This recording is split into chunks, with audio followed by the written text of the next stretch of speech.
Vamos lá, aula 43, continuando o assunto, né? Eu tinha parado aqui.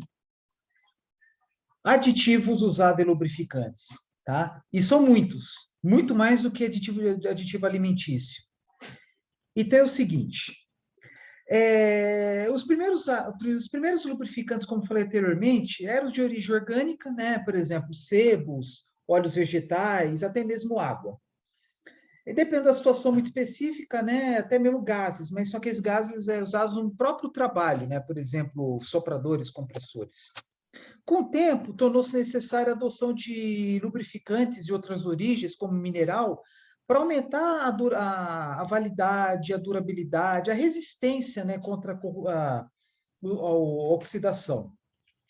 E aí, para melhorar as qualidades, né, dos lubrificantes, foram adotados os óleos sintéticos. Aí tem, por exemplo, semissintéticos, que são os que são usados nos veículos mais novos, né? Porque, por exemplo, quando você vai fazer troca de óleo, os carros mais antigos, né, exigem óleo mineral, aí troca-se a cada 5.000 quilômetros, ou 6 meses, o que vier pela frente. Os semissintéticos permitiu o prolongamento da validade, 10.000 quilômetros ou um ano que vier pela frente, né?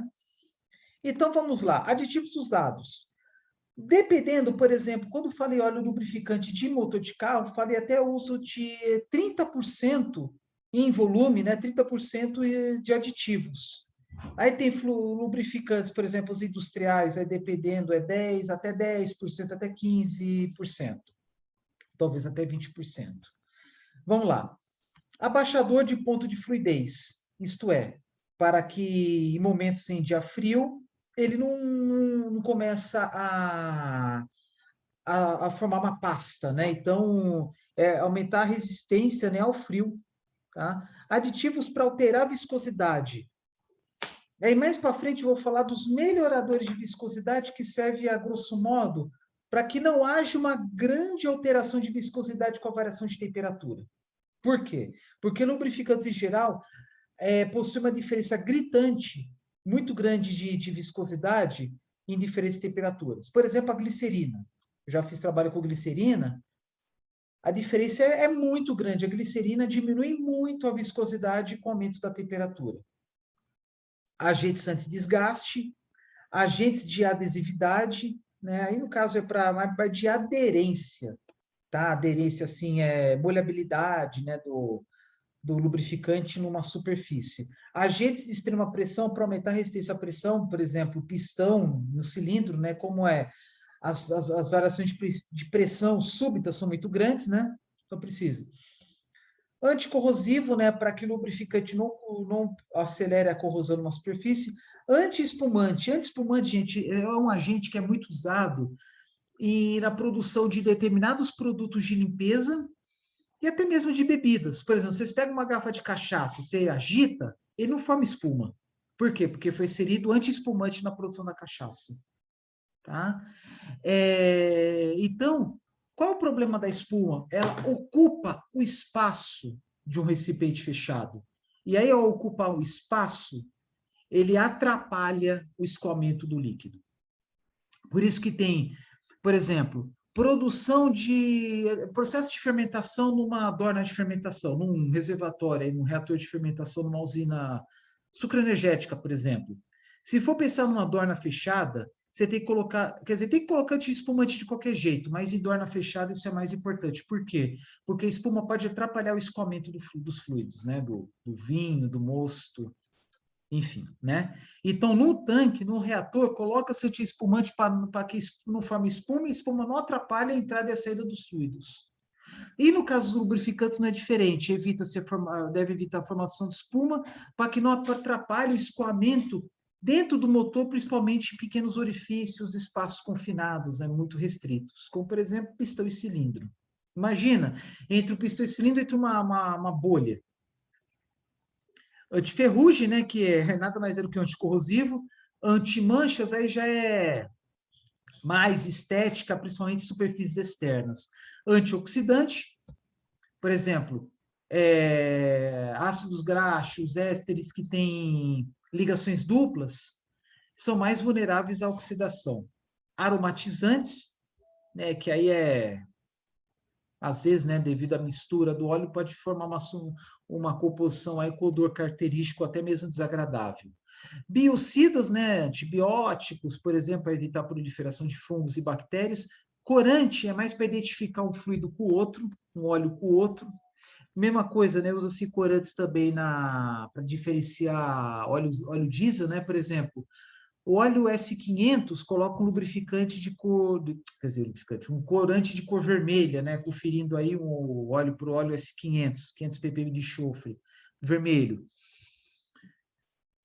Se não me engano, o S10 é amarelado, o S1800, que é o diesel agrícola, é alaranjado, acho que é isso, tá? Dando exemplo. Detergente, para quê? Para facilitar, né, que tem o que chama de detergência também em combustíveis, tá? Para limpeza mesmo dos componentes do motor, né? Para evitar a formação de incrustações. Dispersante para evitar a formação de borras, tá? Então, é o elemento para evitar a formação de borra, né? Para dispersar, como o próprio nome diz. Emulsificante, eu falei no vídeo anterior que emulsificante tem, o objetivo é aumentar a interação ali gordura, tá? Mas também, da mesma forma que existem emulsificantes, também tem os anti-emulsificantes. Então, é meio para equilibrar uma coisa com a outra, né? Embora, a meu ver, é mais interessante o contrário, né? Como falei no vídeo anterior, exatamente para evitar, né? Reações químicas, tal, né? É bom manter a água sempre separado. Mas, dependendo do conceito, né, na hora de bombear, né, o fluido tal, o óleo lubrificante, às vezes bombeia água, às vezes uma grande quantidade de água de uma vez na superfície pode causar problemas. O ideal mesmo é que não tenha água de hipótese alguma. Mas tem alguns ingredientes, alguns componentes, né, dos lubrificantes que são altamente higroscópicos, esse é o grande problema. Modificador de fricção. Alguns lubrificantes devem possuir resistência ao calor, ao frio e devem ser hidrofóbicos, isto é, não pode absorver água, tá? E mesmo que tenha água, aí tem que ter um controle, assim, do mínimo que tem. É por isso que às vezes coloca emulsificantes, vou colocar aqui emulsificantes e anti-emulsificantes também.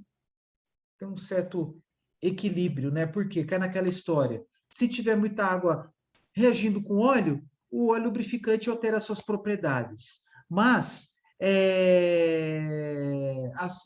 às vezes, né, uma grande quantidade súbita de água, né, naquela situação que tem óleo tá separado da água, uma quantidade muito grande pode causar um impacto prematuro também na lubrificação, né? Então, às vezes é necessário assim ter uma emulsibilidade, né, uma emulsão de uma forma assim, digamos ideal, né, a um limite, né? Vou colocar aqui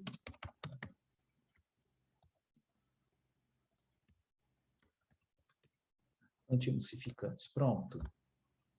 É meio complicado, né? Mas eu vou recapitular.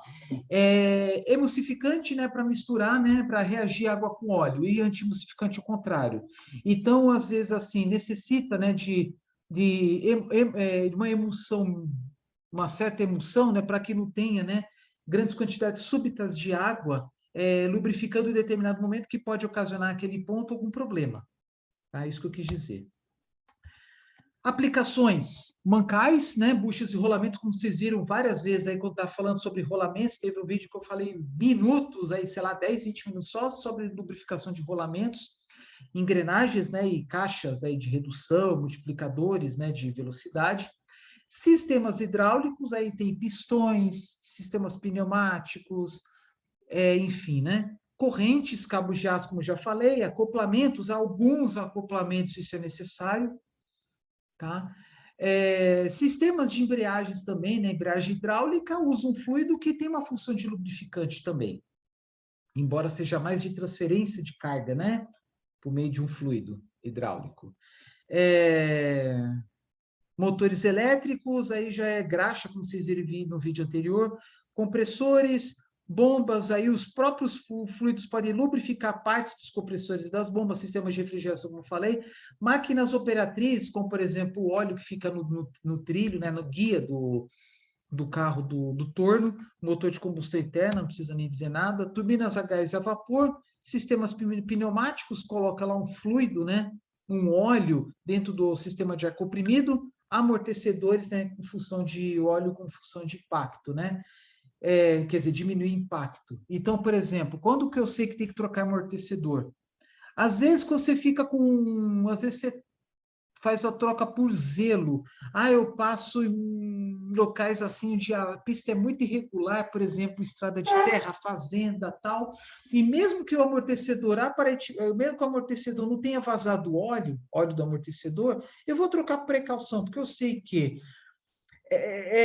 se o amortecedor não está funcionando a contento, vai causar problemas nos outros componentes do carro, além de causar desconforto para mim, usuário. Mas, assim, tem até uma forma, vocês encontram até vídeo, né, mostrando como funciona o amortecedor novo e usado. Mesmo que o usado não tenha vazado óleo. Tem lá o pino, né, no meio do amortecedor, se você apertar, lógico que ele tem que voltar, porque essa é a função do amortecedor, vai e volta. Se apertar e não voltar, está na hora de trocar. Condições especiais de lubrificação. Indústria de alimentos, tá? Por quê? Porque tem lubrificantes usados em máquinas, sistemas de automação voltados à indústria de alimentos e bebidas. Ele não pode conferir alteração de gosto, sabor, textura, crocância, né? Não mudar as propriedades organolépticas. E aplicações envolvendo alta pressão, por exemplo, compressores, sistemas pneumáticos ou temperatura. Turbinas, por exemplo. Aqui eu peguei só do material do telecurso, tá? Mas só para mostrar as diferentes aplicações, né, de graxas, aí mais na página seguinte de óleos. Por exemplo, graxa é usada onde? Rolamentos em geral, qualquer rolamento pode usar graxa. Só que aí está mostrando diferença, rolamento em baixa e alta rotação. É claro, né, que em catálogos específicos eles separam o que é baixa e o que é alta. Aí tem algumas variáveis que essas são importantes. Como, por exemplo, eu falei no vídeo anterior, né, as propriedades dos óleos e das graxas. Ponto de fluidez, viscosidade, ponto de gota, ou também chamado de gotejamento, densidade, entre outros, né? Aí fala, né? Ponto de gotejamento. Por exemplo, graxa para cabo de aço, ponto de gotejamento acima de 50 graus, porque ele está a temperatura. A grande maioria, né? Na verdade, eu não conheço nenhum cabo de aço que não esteja a temperatura ambiente. É o quê? Cabo de ponte-pêncil, de estais, né, de pontes estaiadas, cabo de elevador, de grua, temperatura ambiente. Então, coloca aqui, gotejamento acima de 50, que é acima da temperatura ambiente. A não ser cidadezinha do interior do Kuwait, da Arábia Saudita, do Irã, deserto de Mojave, Estados Unidos, onde chega perto onde chega realmente 50 graus Celsius. E aqui ele mostra os teores de água. Máximo, né? Então, tem aqui nas diferentes graxas para rolamentos, mancais, redutores, que são conjuntos de engrenagens, né? Vamos lá, veículos, né? Aí tem alguns componentes que usa graxa, por exemplo, junta homocinética, né? Dentro de um fólio, de uma sanfona, usa graxa, tá? Eixo de carroça, carrinho de transporte, tudo bem, né? Cabo de aço, cabo de cânhamo, que é uma fibra vegetal, né? Do gênero cannabis.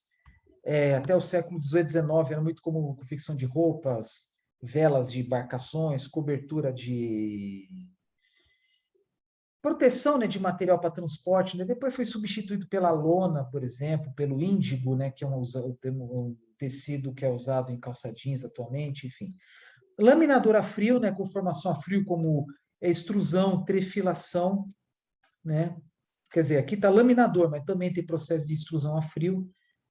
E assim por diante, tá? Desculpa, aí tem algumas observações aqui, né? Para cada caso é um caso, não entrei em detalhes. Mas alguns pontos. O mais importante para a graxa, na minha opinião, é o ponto de gota.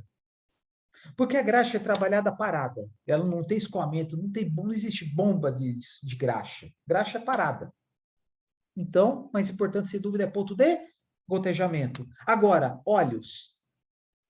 O ponto de fulgor é um dos mais importantes. Além da viscosidade, né? Porque viscosidade tem mede o que? Escoamento.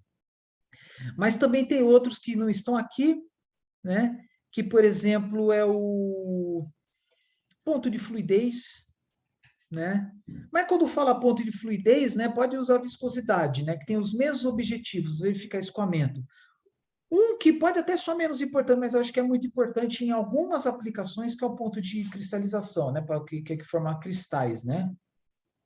Mas aí situações onde o fluido, né, o óleo, pode ser usado também em ambientes muito frios. Por exemplo, um carro na Rússia, né? Então, as aplicações mecânica fina, máquina de costura, né, que eu mostrei lá, o famoso óleo Singer, instrumentos de medição, por exemplo, lubrificante usado para conservação de paquímetros, micrômetros, tá?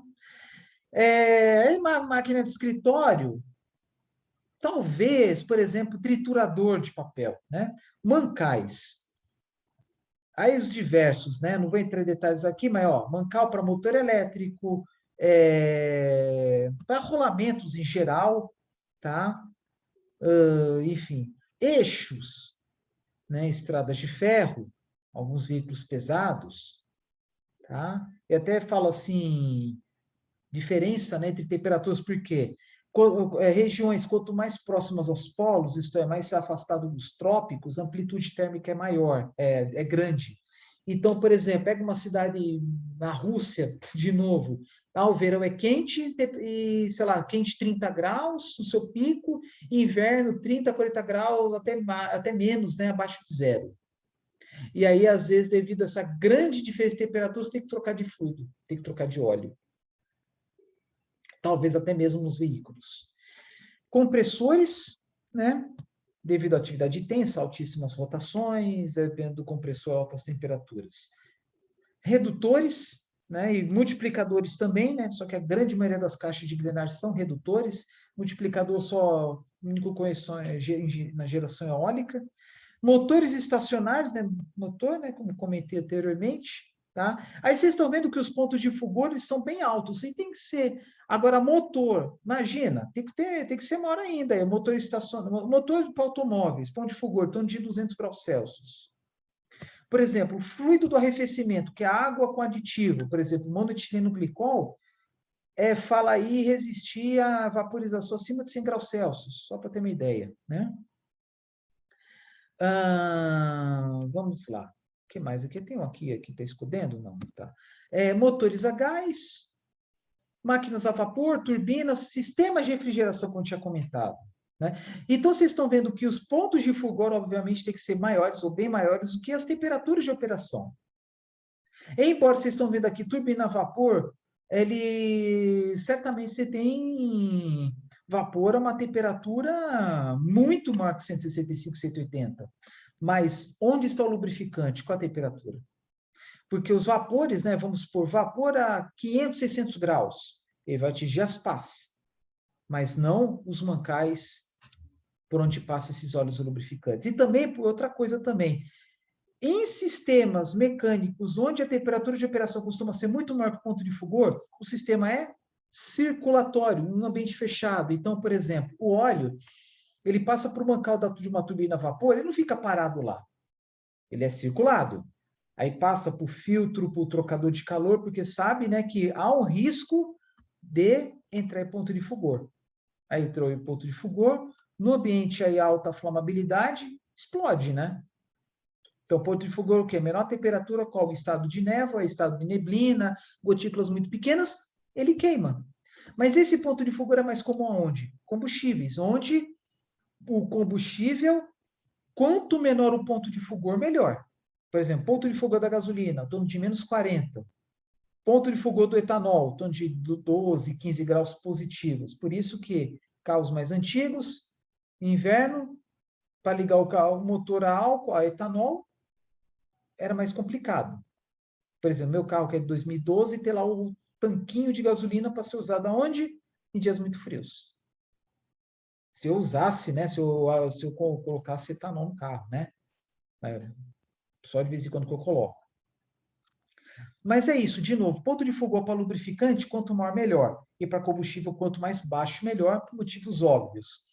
E no caso, por exemplo, turbina a vapor, motores a gás, máquinas a vapor, enfim, dependendo da situação, compressores, as temperaturas de operação são muito maiores que os pontos de fulgor, mas estamos falando de peças grandes, né? Então, pode estar uma temperatura máxima no ponto, num determinado local dessa máquina térmica, e o lubrificante do outro. a uma certa distância, mas mesmo assim o óleo pode alcançar, até mesmo superar o ponto de fulgor e causando problemas. E aí, por isso que sempre tem que fazer uma circulação para retirar um pouco de calor, às vezes é uma vazão bastante alta, exatamente para que ele consiga absorver bastante calor, porém não alcançar a temperatura de ponto de fulgor. Por quê? Porque por algum motivo, porque a combustão ela pode correr por faísca, temperatura ou pressão. Aí, se tiver uma temperatura muito alta e tendo lá outras variáveis, né, pode explodir. É isso que deve ser evitado. Por exemplo, sistemas de refrigeração é um ponto, na minha opinião, um pouco mais agravante, embora sistemas de refrigeração, eles não alcançam temperaturas altas. Ou é temperatura ambiente, ou é temperatura muito mais baixa. Mas se fosse, aí o que, que acontece? Vamos pensar em um sistema de arrefecimento, né? Troca térmica, para retirar calor. É lógico que o fluido vai estar uma temperatura mais alta que o ambiente, vai ter que estar abaixo do ponto de fulgor. E aí tem fluidos refrigerantes que são inflamáveis, né? Por exemplo, na geladeira doméstica mesmo já tem geladeiras usando ciclo pentano, né? Mas como eu falei, né, refrigeração não alcança 160 graus, ponto de fulgor, nem a pau, né? Mas se usasse o ciclo hexano para retirar o calor para arrefecimento, não para refrigeração, aí tem que tomar cuidado, né? Porque o ciclo hexano é inflamável. Ó, eu vou mostrar aqui, porque o que acontece? O que eu falei várias vezes nos outros vídeos? Que tem elementos de máquinas que vocês pegam pronto de catálogo e você coloca as dimensões no projeto mecânico. Mas tem outros que vocês têm que pedir, às vezes tem que pedir para o fornecedor fazer um projeto próprio. Tá? Por exemplo, um grande equipamento exige projeto próprio de rolamento. Por exemplo, perfuratriz de túneis. Geradores eólicos. Agora, se for pensar em veículos, você toma como referência um rolamento já disponível. Com norma ISO, tudo certinho. Com um grande fornecedor, sei lá, uma SKF, NSK, INA, FAG, o que seja.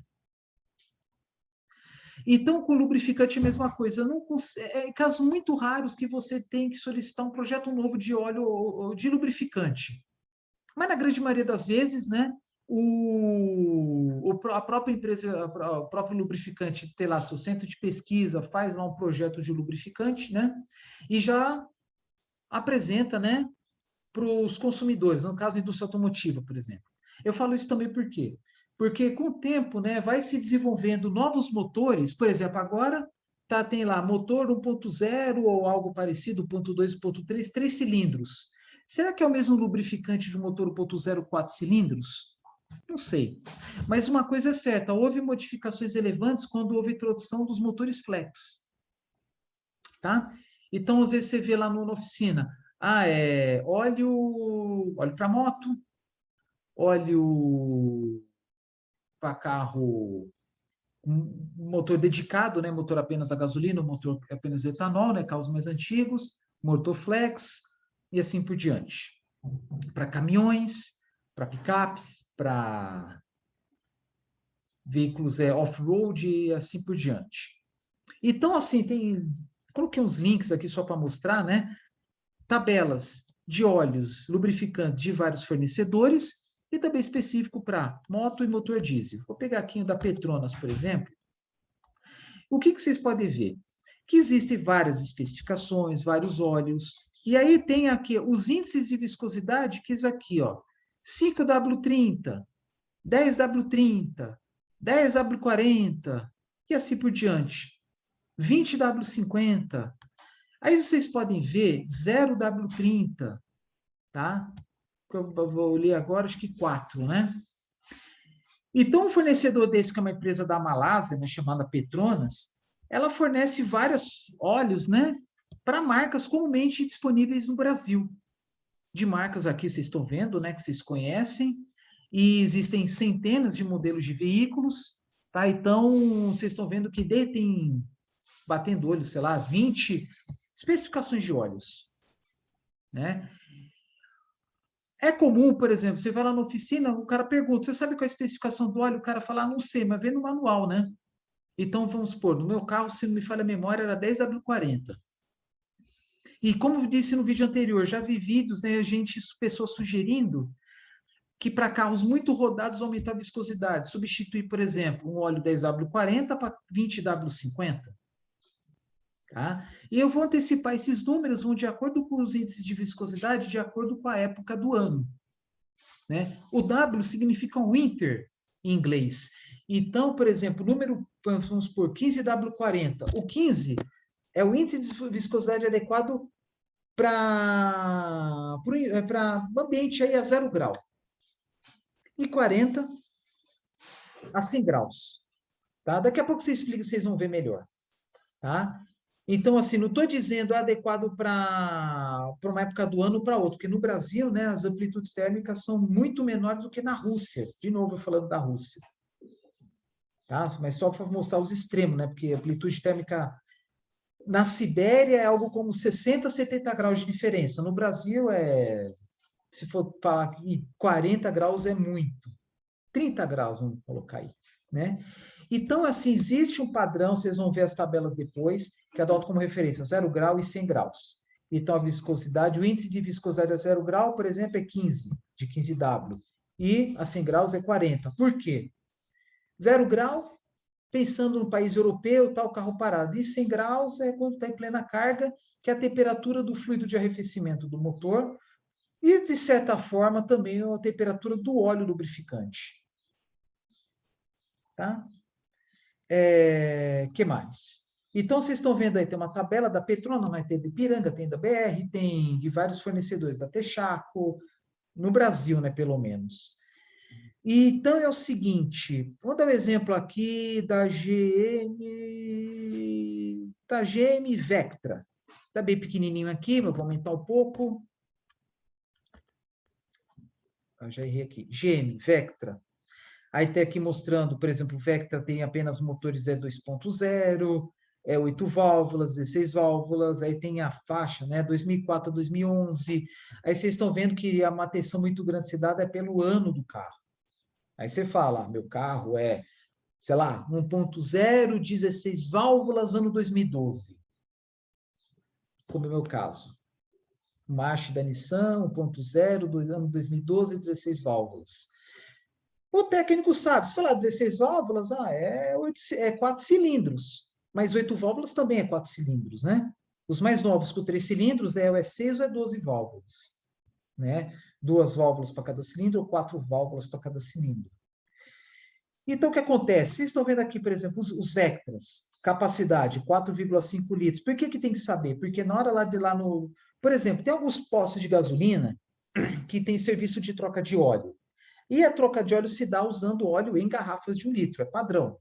Agora, em concessionárias, como tem uma gama mais restrita de veículos, porque uma concessionária atende apenas uma marca, então tem lá 3, 4 bombonas com uma bomba, né, que faz o que? A sucção do óleo sem necessidade de ter garrafas. Então, você economiza com embalagem e também economiza com óleo. Por quê? Porque sempre vende em litros. Garrafa vende em litros. Aí você compra, você vai levar o Vectra na concessionária da GM, eles vão colocar exatamente 4,5 litros. Você vai no posto, você tem que pagar por 5 garrafas de 1 litro cada, sabendo que o último ou você joga fora, ou você leva para casa aí para alguma coisa, ou se você sentir falta, você pensar, o carro está muito rodado, o consumo do óleo lubrificante está acelerado. Aí você, não é o ideal, né? Mas você repõe com aquele óleo que está sobrando. Por que não é ideal? Porque na hora que você tira o lacre, o oxigênio já entra, já começou a contaminação. Mais uma situação extrema, não tenho tempo de oficina, então vou repor com óleo que sobrou. Mas como eu falei agora há pouco, né? Não pode misturar óleo velho com óleo novo. Mas uma situação extrema, não tem o tempo, faz isso.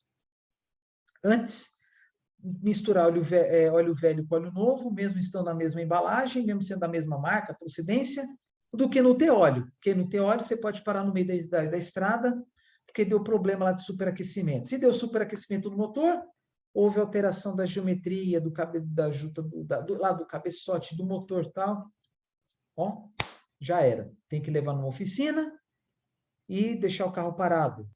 Manutenção não programada. Geralmente, tudo que não é programado, os custos são maiores. Imprevisibilidades, né? Enfim. Então é isso. Aí tem várias tabelas, é uma coisa. Vamos pegar aqui óleo diesel, vai. Só para mostrar.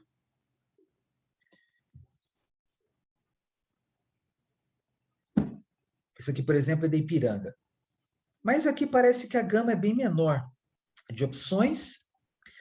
E aqui os índices de viscosidade não mudam muito. Quer dizer, são exatamente naquela escala dos carros, né? Que vai de 0 até 50, aqui vai de 10 a 40. 10 a 40. Aí o 10W40, até 15W40, diferença pequena. Mas é claro, né, que as embalagens são maiores, visto que o consumo, né, é maior. Por exemplo, a capacidade dos óleos aqui, estão vendo, é 11 litros, 30 litros. Aí que eu falei agora há pouco, nos carros leves, as diferenças entre os óleos, tem lá, minerais e sintéticos. Aí tem diferença se for motor dedicado apenas a etanol, apenas a gasolina, motor flex, até mesmo, vou voltar aqui, mas parece que tem diferença para quando é motor que usa gás natural. Acho que tem diferença também. Deixa eu ver aqui. Não prestei atenção, mas eu acho que não aparece. Ah, esqueci de falar, né? O exemplo do Vectra. Olha só a gama de opções que tem. 1, 2, 3, 4, sei lá, uns 6, 7 óleos diferentes. Então, aqui, ó. Por exemplo, 7A. Pode usar esse Cintium 1000-10W40 da Petronas. Ou também tem lá 8A. Cintium 800. Desculpa, eu não sei o que esses números aqui, 1800, 800HM, eu não sei. Tá? Vai ver que é da linha, da própria marca do óleo. Tá bom? Voltando aqui dos motores a diesel, né, tem diferença sim. Motores mais velhos, motores mais novos, porque motores mais novos atendem um padrão de emissões de poluentes diferente, mais avançado do que os mais velhos. Aí vocês estão vendo aqui, por exemplo, Mercedes-Benz, motor tal Euro 5, que é um padrão de emissões. Porque tem Euro 5, Euro 4, Euro 3, né? Então tem motores tão antigos que foram desenvolvidos antes da introdução desses padrões Euro. Tá? Também, e quando é Euro 5, obrigatoriamente tem que usar um óleo diesel S10, então provavelmente usam um óleo diferente. Mas vocês estão vendo de novo que a gama de opções é bem menor do que motor ciclo Otto de carros, né? Aí vocês estão vendo as várias marcas de motores, vocês conhecem aí, Mercedes-Benz, Agrale,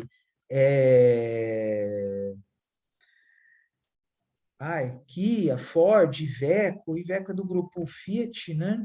Volkswagen, né? Tem agora chama MAN, que é do grupo Volkswagen, Scania, Volvo, e assim por diante.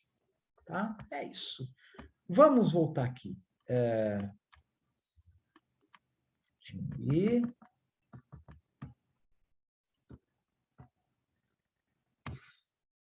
Tabela de referência de óleos lubrificantes minerais industriais, tá? Então, só de curiosidade, né, para dizer o quê? Que às vezes não precisa de algo tão sofisticado, tão assim, tanto conhecimento para trocar o óleo. É você falar, o óleo é para o motor tal. Então, tem um exemplo aqui. Várias marcas concorrentes, né? Tem equipamentos que são atendidos por poucas marcas, tem outros que são atendidos por todas. Tá bom? Aí tem as classificações. A mais famosa é a SAI, porque a SAI que aparece nos rótulos das garrafas de óleo lubrificante automotivo, que é o que vocês estão vendo abaixo aqui. 5, por exemplo, tem os óleos monoviscosos que aparece apenas um número, mas já está ultrapassado, porque todos os óleos lubrificantes automotivos são multiviscosos. Geralmente aparece assim, o número, o W, o Inter em inglês, e outro número.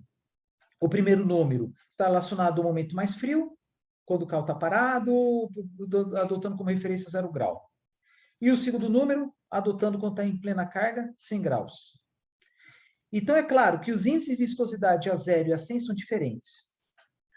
Aí, os monoviscosos, eles assim apenas têm um número. Tá? Geralmente, quando é monoviscoso, a diferença de viscosidade é muito grande. Agora, multiviscoso, a tendência a diferença ser menor. Vocês vão ver daqui a pouco. E aí tem outros padrões, aí tem óleo para transmissão, geralmente óleo para transmissão é mais viscoso. Aí tem outra classificação também, mas é para graxas, aí tem os números aqui. Quanto maior o número, maior é a consistência, né? Aí onde é usado rolamentos, algumas engrenagens, sistemas com engrenagens, com correntes, enfim. Vamos lá. Como existem várias classificações, tem que ter uma equivalência em ambos. Então, por exemplo, o óleo ISO 1000 é equivalente a AGMA 8A, SAE 250. Aí tem o óleo para cárter, que vai aqui de 0 até 60, e óleo para engrenagem, que vai de 70 até 250, sabendo, né, que engrenagem, como os valores são maiores, a viscosidade também é maior. E tem as escalas de viscosidade. Existem várias, mas as mais comuns para esse tipo de estudo é a cinemática e a Seibold. Por que usa Seibold? Porque tem alguns viscosímetros que usam o padrão Seibold. Tá?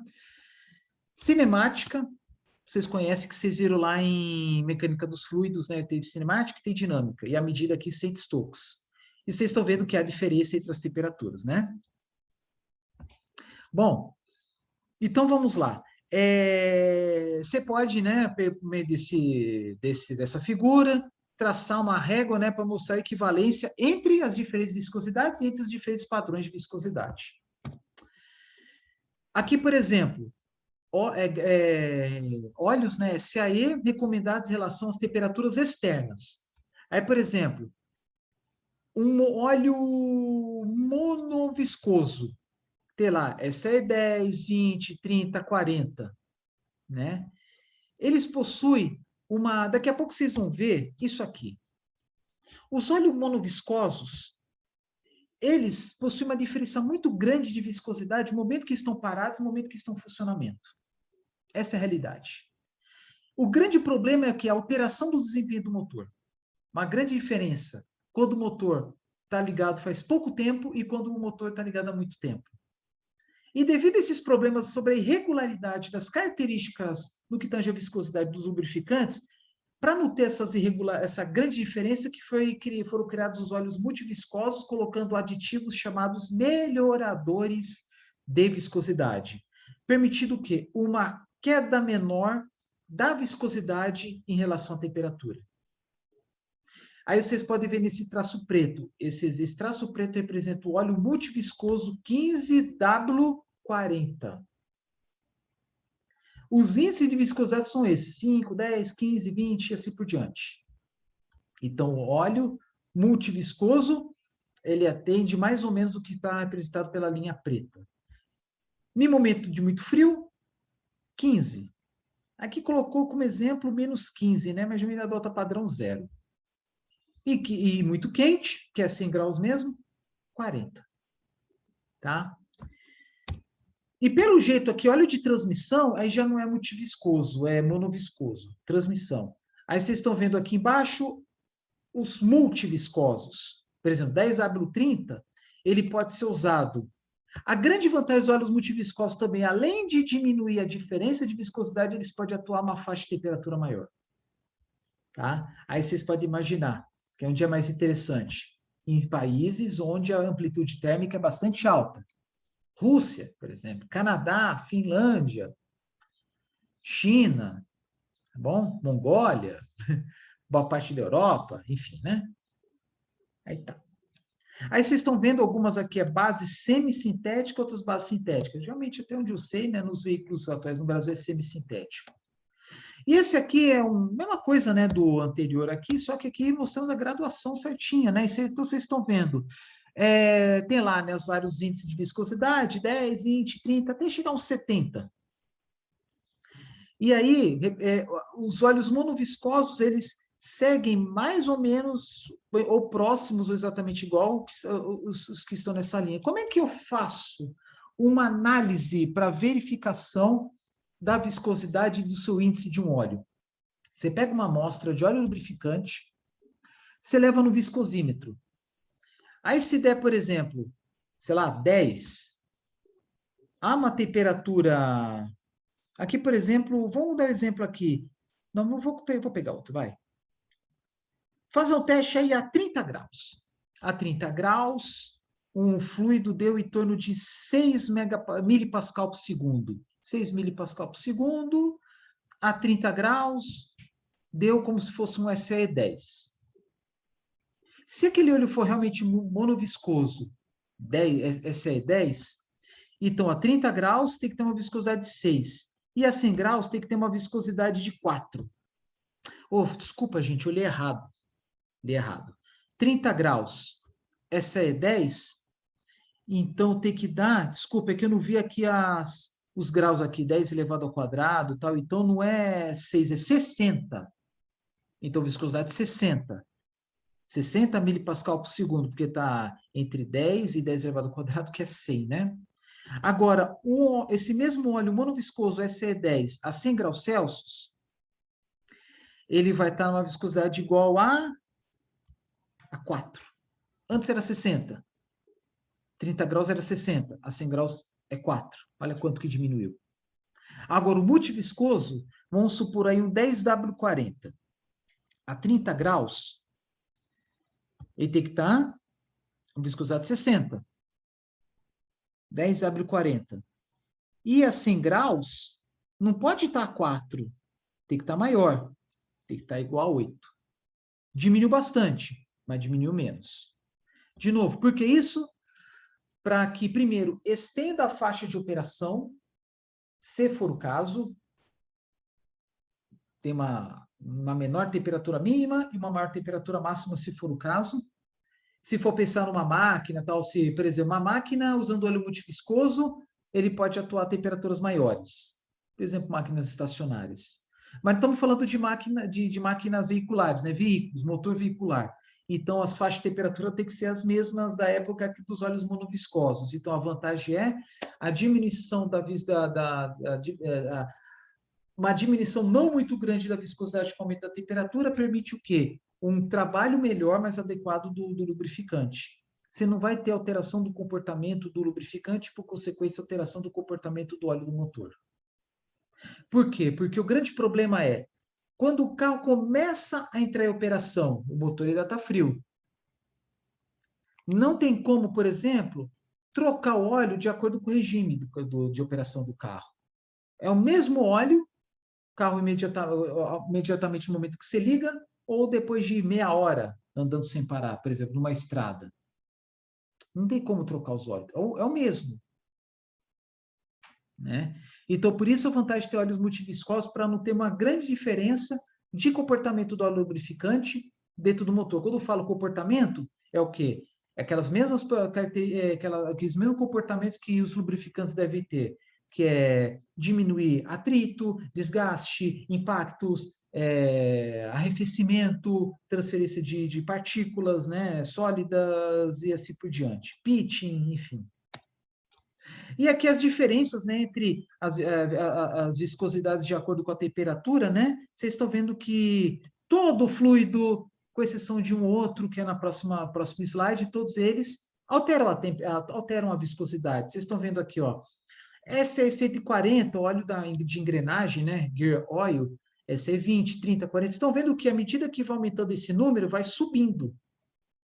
Indicando o quê? O número é diretamente proporcional à viscosidade. Então, o índice de viscosidade é diretamente proporcional à viscosidade. Aí vocês estão vendo aqui, olha, o 140, 20, 30, 40, 50 estão paralelos. Aí tem o 10W30, que é multiviscoso, ele está não tão inclinado, está menos. Aqui, assim, ó. Aqui, ó. Claro que a tendência é se tornar mais plano possível, né? Menos inclinado. E aí tem outros, por exemplo, uma queda bem grande aqui, olha, o diesel, o JP4 é querosene de aviação, tá bom? E assim por diante. A diferença entre os óleos, né? O 0W20, ele escoa mais que o 15W40. Ah, mas a diferença entre os índices não é muito grande. Mas o negócio é exponencial. Vocês podem ver aqui, ó, que tem desde fluidos aí na casa das dezenas, como tem na casa das dezenas de milhares. Tá? Então, por exemplo, o óleo 0W20 é várias vezes menos viscosa, uma viscosidade várias vezes menor do que o 15W40. Então, se algum técnico falar, o teu carro está bem rodado, substitui um 10W30 por 15W40. Olha só a diferença.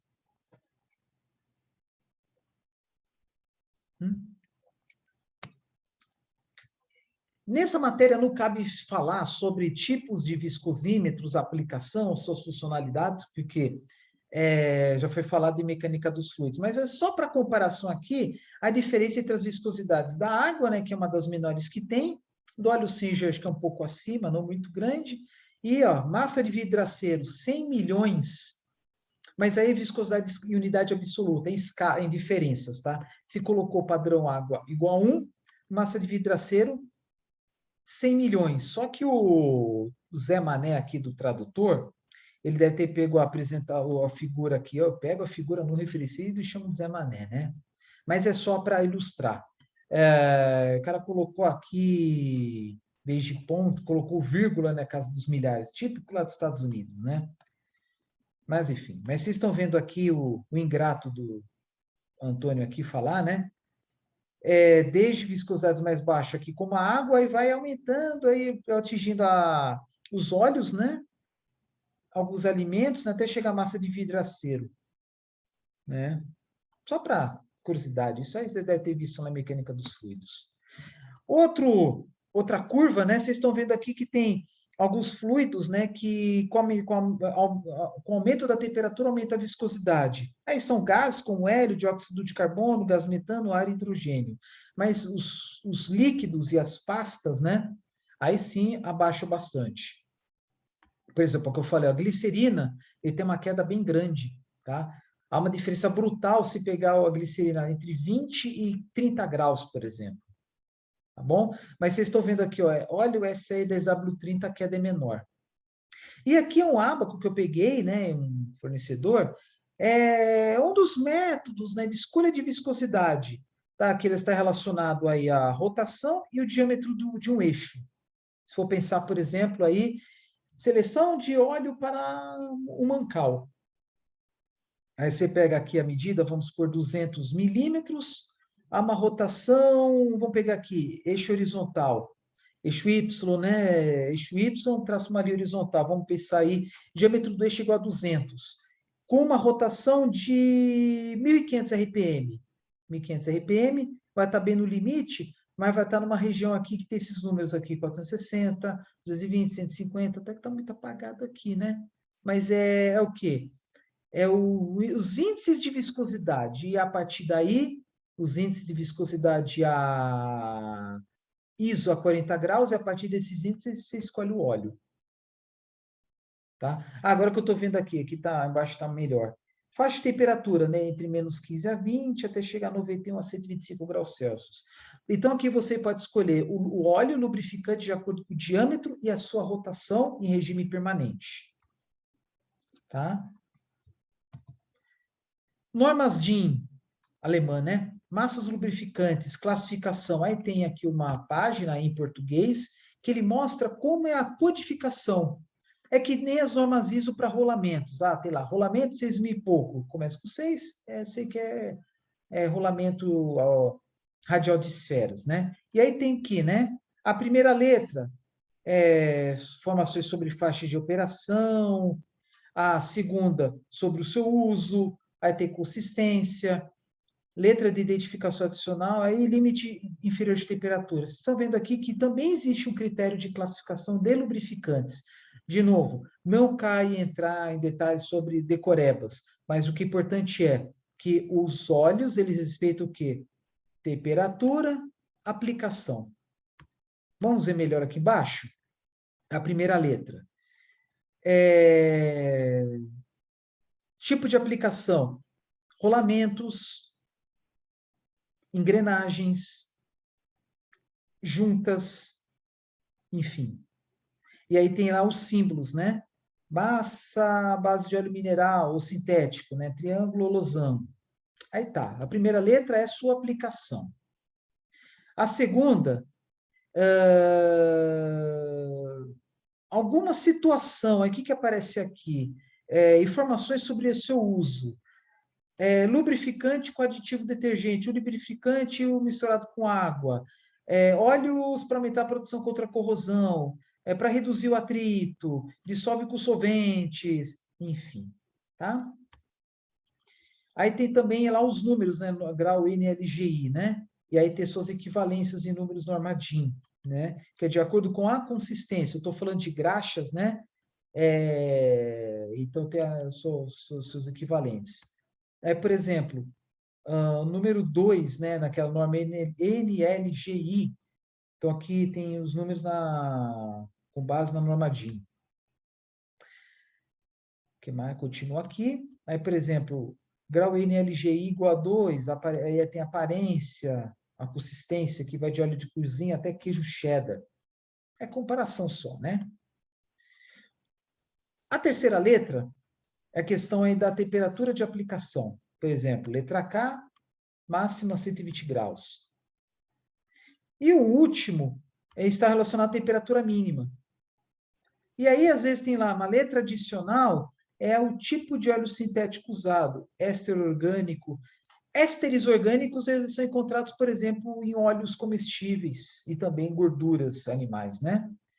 Aí tem ésteres com radical ricinoleico. Eu falo ricinoleico porque veio do ricino, mamona, mas tem lá oleico, linolênico, esteárico, palmítico e assim por diante. E outros aqui artificiais, né? Hidrocarbonetos sintéticos, né, que vêm do petróleo, óleos com silicone, enfim. Né? Então, vocês estão vendo aqui que a codificação, né, padrão DIN, né, ela vai de acordo com o seu uso, componentes que tem lá no óleo, temperatura máxima e temperatura mínima. Na norma ISO, é um pouco diferente, né? Aparece aqui ISO, temperatura mínima ou máxima de utilização, nível de proteção de ferrugem, algumas propriedades, consistência. Tá? Então, é isso. Então, como é que é a classificação de óleos? Claro que tem diferença, né? Classificação DIN, que é alemã, e a ISO, que é universal, né? International Standardization Organization, né?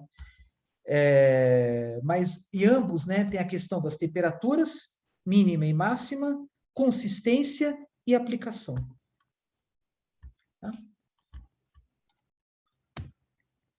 Continuando, né? Aí tem, vocês viram as figuras, por exemplo, triângulo, losango, né? Base mineral, sintética, se for graxa, e óleos, base mineral sintética. É que não apareceu lá na tabela porque aquela página era só de graxas. E aí também, nos rótulos, aparecem esses desenhos aqui, que é a questão dos cuidados, né, que deve ter com o óleo, visualização de nível de óleo, né, se precisa ou não precisa visualizar através de um visor, se precisa completar, né, por exemplo, o motor de carro não recomenda completar, substituir total, retirar totalmente o velho e colocar totalmente o novo, tá? É isso que quer dizer. Aí alguns exemplos aqui. Primeiro, usa graxa, né? Se é triângulo ou losango, geralmente é graxa. Usa graxa, KP2 é semanalmente. Então, aqui aparece aqui, graxa K é a sua aplicação, P, presença de aditivos, né? Componentes. E aqui, por exemplo, aí é o exemplo de óleo, né? Já é um quadrado. Está aqui, tipo de aplicação, aditivo também, né? Então, vocês estão vendo aqui, essa aqui é a norma DIN. Então, as letras e números de acordo com a aplicação, tipos de aditivos, a sua base, mineral, sintética, orgânica. Aqui, por exemplo, do óleo, a viscosidade e da graxa, a consistência e temperatura mínima de aplicação. Tá? Na viscosidade de óleo poderia ter temperatura de aplicação também, mas aqui não cabe isso. Então, de novo, esta página aqui, ele dá exemplo apenas de graxas, né? Mas a norma 51.502 atende os dois, né? Atende aí os óleos também, tá? E no final aqui, norma ISO. Aí, norma ISO, sim, tem uma classificação aí de temperaturas, né? Aqui, mínima e máxima. Mas claro que não aparece os números, aparece letras, né? Índices. Tá? Vamos lá. Como é que funciona, né, a lubrificação, né? Então, por exemplo, no motor, Tem lá, né, motor carro veicular, tem 3 anéis, né, que eu mostrei lá 2 aulas atrás. Aí, por exemplo, aqui tem o dos anéis, né, que o trabalho microscópico é isso, né? Tem o filme de óleo e que calcula-se, até determina-se a espessura, lógico, né, se durante os cálculos teóricos deu uma espessura maior que a existente entre o pistão e cilindro, tem que refazer o projeto do motor e também do lubrificante. Tá? Vamos falar de aplicações. Eu falei um pouco isso no capítulo de rolamentos, mas, claro, aplicação para lubrificantes e rolamentos em geral. São divididos em duas: sistemas abertos ou sistemas selados ou fechados. E, geralmente, sistemas abertos têm perdas, né? Porque você vai colocando o fluido, aí a máquina vai funcionando, vai escorrendo para fora, cai no chão, suja o chão, vai escorrer para o meio ambiente. Aí tem, por exemplo, a motolia, né, que esses componentes aqui, esses aparatos, né, simples ou mais complexos, né, para aplicação do fluido. Como estão vendo aqui, aplicando uma pasta, né, no rolamento. Copo graxeiro. Aí já é o sistema mais, um pouco mais automatizado, né, tá junto dentro de um sistema, podendo ser um mancal, enfim, né, mancal com bucho, rolamento, e vai colocando, vai aos poucos, né? Das duas, uma, ou é programado, né, vai colocando tantas gotas por um determinado período de tempo, ou ele é provocado. Às vezes aí um sensor, algum componente aí que aciona por variação de temperatura, variação de pressão, tem lá vamos supor que está imerso de um sistema pressurizado. A própria pressão do sistema pressurizado aciona o copo graxeiro, ou programa-se, né, de uma forma temporal, né, tantas gotas por minuto, ou uma programação mais avançada aí, algum sensor, algum sistema automatizado, né? Enfim. Aí vocês estão vendo aqui que a ponta tem uma bolinha com uma bolinha com uma mola. Pistola, né? Totalmente manual ou pneumática. Aí, ó, pistola de óleo. Essa pistola de óleo aqui é manual, né? É parecido com a motolia. Copo conta-gotas, tá? E aí eu até mostrei exemplo, né, que tem a ver até com algo como se fosse pistola de óleo, mas é com perdas, né? Você usa-se o fluido tanto para usinagem, nas duas fotos, né, quanto para conformação mecânica, como falei antes, né, trifilação, estampagem, laminação, extrusão, os mais conhecidos, mas também onde há usinagem como retífica do lado esquerdo, né, recuperação de motores, e também lado direito, que é usinagem, usando o torno. Então, tem trabalhos, por exemplo, com madeira, teflon, outro polímero, em que a geração de calor não é tão alta, então não usa fluido de corte. Se precisar, claro que depende da rotação, aí pode usar água, que é um fluido de corte mais barato, né, mais simples. Mas tem fluidos de cortes mais avançados, que aí precisa, né, de ter uma mistura com aditivos, são substâncias especiais para quê?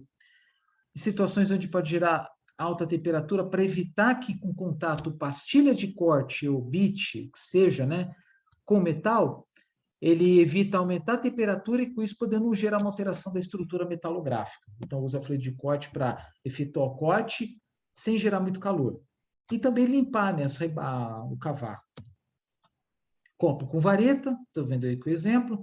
Copo com mecha, que é um tecido, né, que vai por meio da capilaridade, né, da gota com a mecha, ele vai caindo e na ponta da mecha vai passando uma engrenagem, cabo de aço, corrente, né, e vai molhando.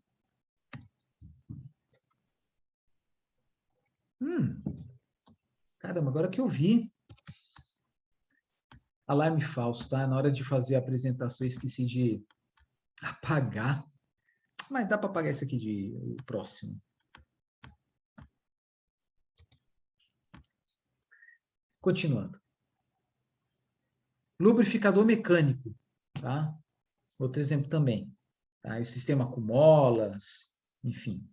Pode ser automatizado, como vocês estão vendo do lado direito. Aí vocês estão vendo aqui bonitinho, do lado direito, né, um exemplo de lubrificação de uma cal com rolamento. né? Aí é o sistema mais industriais. Lubrificação por névoa, aí pode gerar névoas, né, neblina, pode gerar gotas pequenas, jatos de gotas pequenas ou gota convencional mesmo, né? E aí vai depender de cada caso. Estão vendo aqui que nesta figura do lado direito representa o quê? Um lubrificador por névoa que é conectado por tubulações. Então, pode também ter redes de lubrificadores, que nem tem, por exemplo, rede de ar comprimido, tá? E aí pode se dar por névoa, ou por microgotículas, ou gota convencional, tá? Lubrificador pneumático, desculpa, lubrificador pneumático, e aí tem mancal com cavidade, que é como se fosse um tanque aberto, que vai gotejando ou vai molhando por contato, enfim. Lubrificação por banho é já sistema selado, né? Do exemplo aí está bem apagado, né? Um redutor, né? Uma caixa de engrenagens, aí que você vê que o óleo imerge, né? As engrenagens até um certo nível, porque se for acima do normal, o próprio lubrificante atrapalha o deslocamento. E se for abaixo, simplesmente não lubrifica, a não ser que tenha uma bomba e vai borrifando por fora, por cima, né?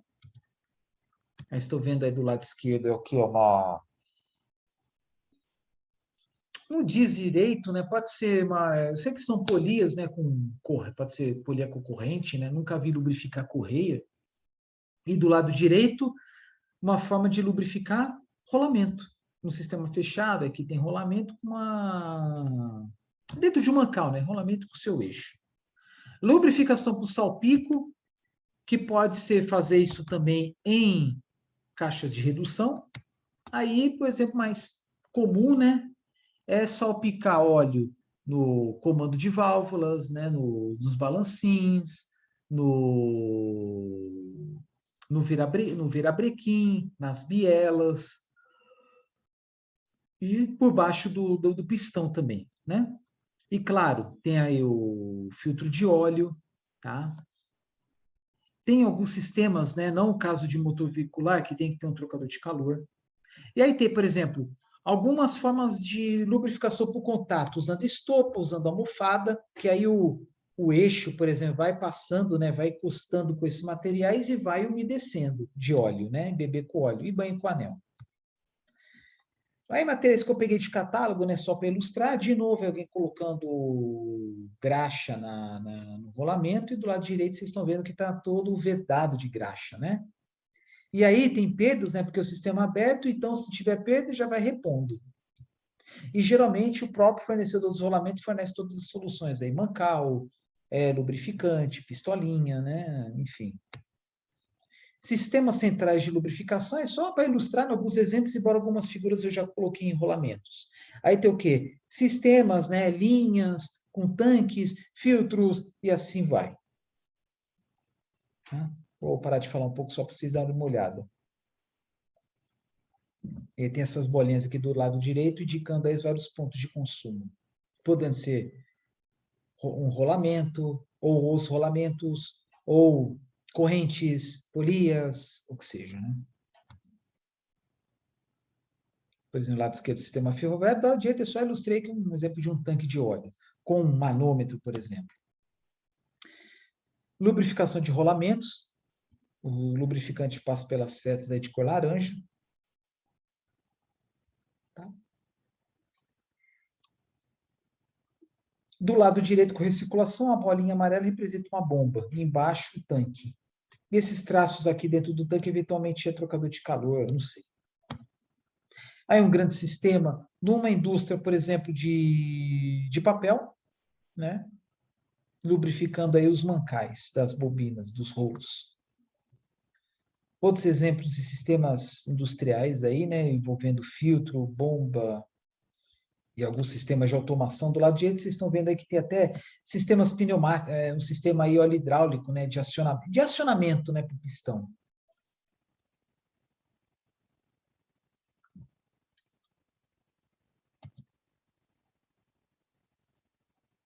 Tem aqui, por exemplo, desumidificador, válvula de alívio. Tá? manômetro.